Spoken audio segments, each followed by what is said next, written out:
Good evening from Corpus Christi. I am very tired and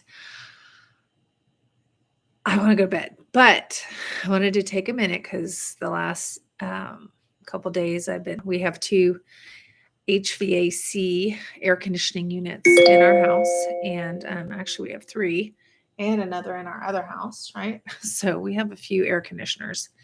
We have a mini split in our garage because we keep my staging stuff there. And we have a main house and a kind of a guest quarters kind of thing. So, why am I talking about this with you? Because um, twice a year you should have your HVAC serviced if you can't maintain it yourself. And I don't think I can maintain it perfectly by myself, but I think I'm pretty close. My husband and I, we will change our filters regularly. Our main house has filters that are super thick. I think they're like 4 inches thick. So those don't need to be replaced, but every 3 to 5 months. But the apartment has just very thin, maybe 1 inch thick filters. And I replace those because we have dogs. We replace them every probably 3 weeks.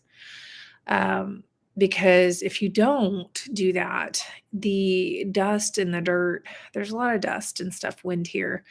And we have dogs. And if you have pets, cats, dogs, birds, you name it, um, that dust and the hair and the dander and all that jazz will um, get that filter really dirty. Okay. And so replace your filter often, or your coils on the interior condenser, not the condenser, the interior handler will get very dirty. And when they get dirty, it restricts the efficiency of that unit. Okay. And then you're going to have to spend a lot more to take that coil out of that interior handler and have it cleaned so that it will work better. Okay, so it's best to avoid having to take out the coil and clean it if you just keep the air filters changed regularly. Another thing you should do, not just not just the filters, but you also, in the hot weather, you want to pour a little bit of bleach or vinegar down the PVC. Don't be distracting, honey. My husband's watching on his computer.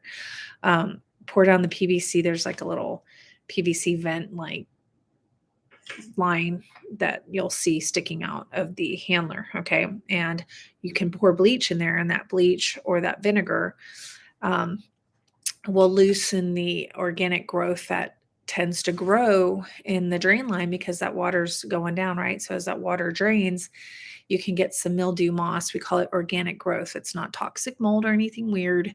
It's just, like mossiness or black mildew stuff. And so you want to just put the bleach down there and the vinegar so it breaks it up and keeps it flowing well. Otherwise, it will congeal and clog up, and then it will stop it from draining. And then what happens is the interior unit will start working too hard, and then the freon will keep pumping, but it's not draining, and it will freeze over, and then it will start melting, and it will start dripping everywhere.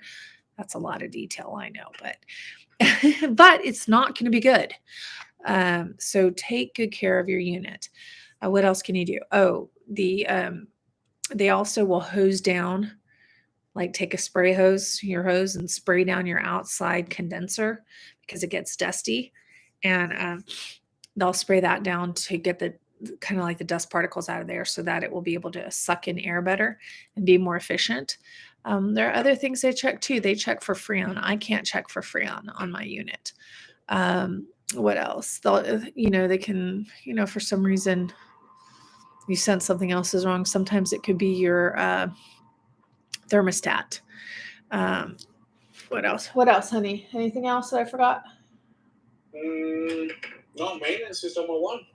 No, I know, but regarding the maintenance, so just those main things. And of course, I'm not an expert, but I have what I do. What? If the drain pulls too much water, you need to start working on it. You haven't done too much. Sure, draining pan doesn't hold any water. Yeah. Well, yeah. So my husband's said that, pay attention to make sure your pan doesn't have water in it, but your pan won't have water in it if you do what I'm telling you to do. Not too much. And make sure your lines are cleared with vinegar or bleach, to keep them running smoothly and not backing up.